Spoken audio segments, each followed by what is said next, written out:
Gemini, welcome to your Hopes, Fears, and Reality spread. As per usual, you can click right on that description box below, and it will talk about the significance of the spread as well as the placement of each card. So here we go.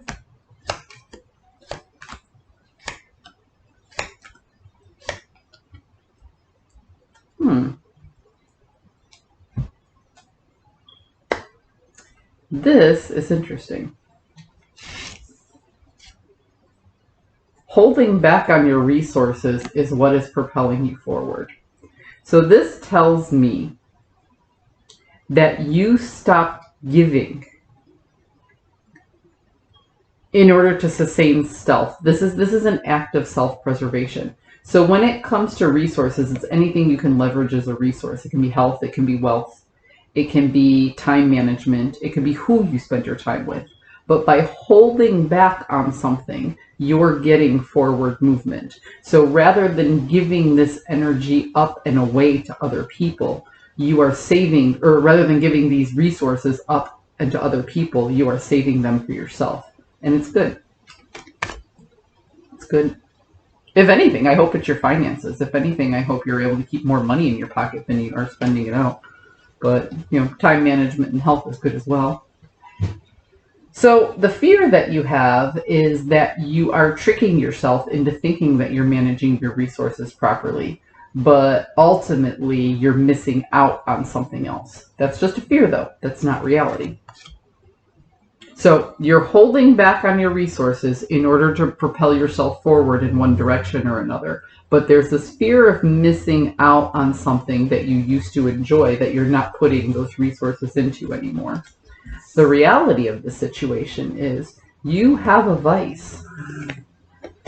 Okay?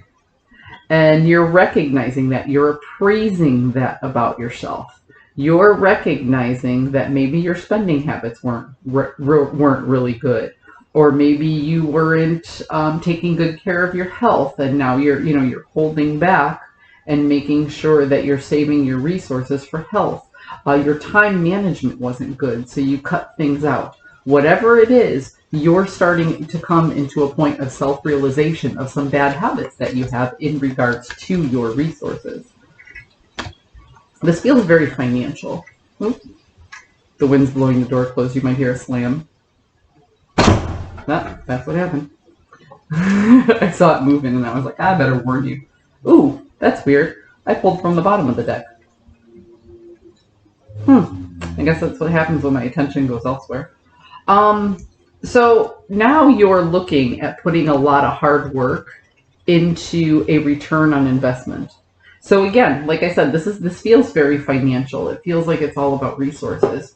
You weren't happy. You recognized that in the long term, you weren't going to be happy with the way that you were taking care of things. So you decided to rework and hold back on your resources to propel yourself in a different direction.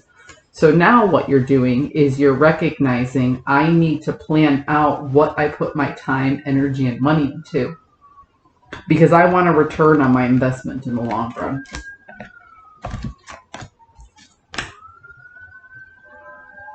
Yeah. See, you foresee some change in the future in regards to reciprocity. You foresee some problems where you have to, as sirens go off in the background, but you see you'll have to pay back a certain amount at a certain time. So it feels to me like you're holding on to that now, and that's your defense mechanism against all of these financial turbulences that you have, or these turbulences in regards to your resource. So it seems to me like you're learning a lesson about your spending habits, be it how you spend your money or how you spend your time or what it is that you actually do with your health. You're starting to learn lessons on what not to do, and you're starting to put that into play. So if what not to do feels good, if not spending money on that, if not going out drinking for the night feels good, you have more money in your pocket, you don't feel like shit the next day, whatever that is. It's just the first example that came to mind, but it's the things that you're not doing that are propelling you forward and preparing you for the turbulence that might come ahead. You're planning, you're saving, and you're doing it out of an act of self-preservation. I hope you found the message that serves your highest good. If nothing else, I hope I validated your feelings that this is the right step for you at this moment in time, because it feels very good here. This feels like somebody who's taking a much more mature approach in regards to their resources. Good luck with that, and I'll see you guys next time.